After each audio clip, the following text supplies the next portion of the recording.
ഈ crescent sale corporation എന്ന് പറഞ്ഞ ബെഡ് സൂക്ഷിച്ചു വെക്കുന്ന ഒരു ഗോഡൌൺ ആണ് ഇവിടെ തീപിടിച്ചത്. അത് എങ്ങനെ തീപിടിച്ചെന്ന് നമ്മറിയില്ല. ഷോർട്ട് സർക്യൂട്ടാണെന്ന് നമ്മൾ കരുതുന്നു.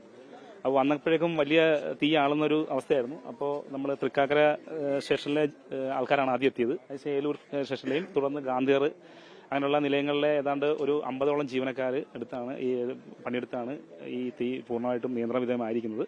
ഈ ഭാഗത്തുനിന്ന് നമ്മളെ നാട്ടുകാരുടെയും അതുപോലെ തന്നെ ജനപ്രതിനിധിയുടെയും സഹകരണം എല്ലാം ഉണ്ടായി.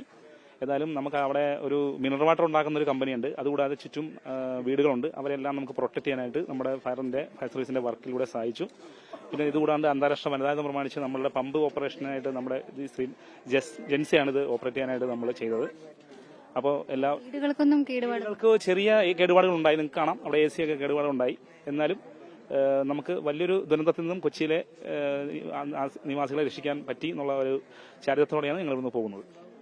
പൊട്ടി വീണെന്ന് അറിയുമ്പോൾ വലിയ രീതിയിലൊരു അപകടം സംഭവിക്കേണ്ടതായിരുന്നു. വലിയ രീതിയിൽ അപകടം സംഭവിക്കേണ്ടതായിരുന്നു. പക്ഷെ അത് പെട്ടെന്നുള്ള ഫയർ സർവീസിന്റെ ഇടപെടലോടുകൂടിയാണ് അത് പെട്ടെന്ന് അവർ തന്നെ കോൾ ചെയ്തെന്ന് പറഞ്ഞു. ഇതിന്റെ ഉടമ അജാസ് അദ്ദേഹം നമ്മളെ അറിഞ്ഞപ്പോൾ തന്നെ തൃക്കാക്കര ഫയർ സ്റ്റേഷനിലേക്ക് വിളിക്കുകയായിരുന്നു.